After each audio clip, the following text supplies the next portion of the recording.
mga ka-positive, no? Ayan, magandang araw sa inyo. It's me, Daddy Vlog.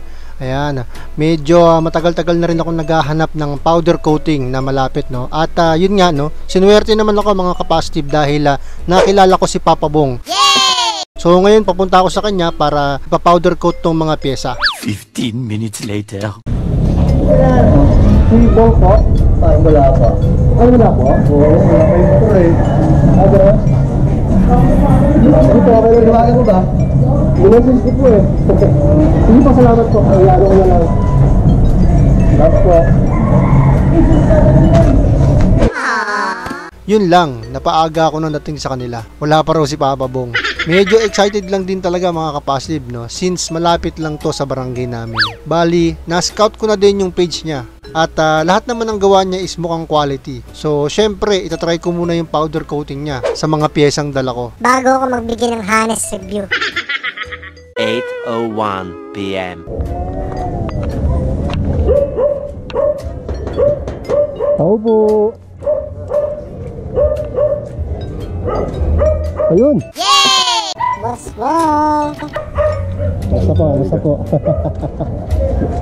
May pasok po pala kayo? Sa kabila. Kailan kaya ito? Ito lang naman, sino arm? Muna. Silver lang? Stock silver?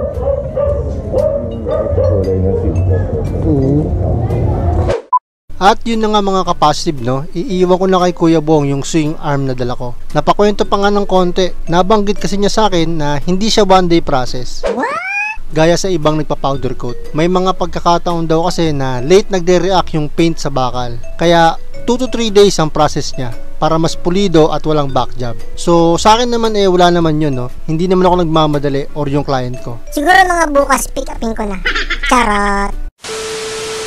So yun na nga mga ka-positive, no? Nakakatuwa si Kuya Bong kasi nga nagsisend siya ng photo and video.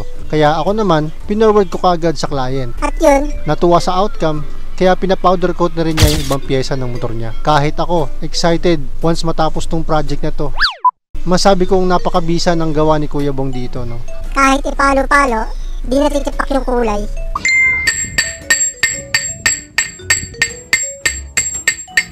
Ito nga yung sabi niya na gusto niya pulido at walang back job. 3 days later. At eto na nga mga ka-positive, no? Pick up time! Kukunin ko na yung piyesang pinapowder coat ko kay Kuya Bong. Excited na rin kasi akong maikabit sa nire-restore kong Honda Wave 100 para maipakita ko na rin sa kliyente ko. Solido at pulidong gawa ng Dasma powder coating. Sa mga gustong magpa-sunblast o powder coat kay Kuya Bong, ilalagay ko na lang yung Facebook page niya sa description. Click nyo na lang at kayo na mag-usap.